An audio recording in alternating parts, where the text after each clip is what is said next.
नमस्कार मंडळी. तर आज सगळ्यांची फेवरेट गोष्ट केली ती म्हणजे बटाट्याचे वेफर्स. त्यासाठी 4 किलो मोठ्या आकाराचे बटाटे घेतले आणि पिलरने त्याची साल काढून 2 तास पाण्यामध्ये ठेवले. त्यानंतर एकसारखे समान पातळ वेफर्स येण्यासाठी स्लायझरनी स्लाइस केले.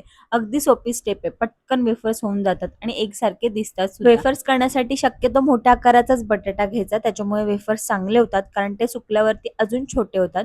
अशा पद्धतीने सगळ्या बटाट्यांचे स्लाइस मी करून घेतले आणि एका पाण्यामधून दुसऱ्या पाण्यामध्ये हलक्या हाताने टाकून घेतले म्हणजे ते जरा स्वच्छ सुद्धा दिसतात.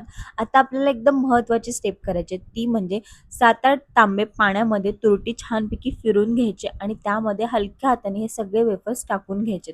असं केल्यामुळे वेफर्सचा जो पांढरा रंग आहे तो मेंटेन राहतो आणि हे पूर्ण रात्रभर आपल्याला तसंच ठेवून द्यायचं असतं. सकाळी थोडासा कडक वेफर्स होतो. सकाळी 3 ते 4 तांबे पाणी मोठ्या भांड्यामध्ये गरम करत ठेवलं. चवीपुरतं त्याच्यामध्ये मीठ टाकलं आणि थोडे-थोडे वेफर्स हलक्या हाताने आपल्याला त्याच्यामध्ये शिजवून घ्यायचे.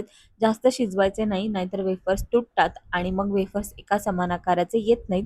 आणि त्यानंतर ओल्या साडीवरती आम्ही घरामध्येच ते वेफर्स वाळवत ठेवले. ओल्या साडीवरती वाळवल्यामुळे ते चिटकत नाहीत आणि घरामध्ये वाळून सुद्धा एवढे बऱ्यापैकी वेफर्स वाळले होते. पण वर्षभर टिकण्यासाठी ते उन्हामध्ये वाळणं जास्त गरजेचं होतं.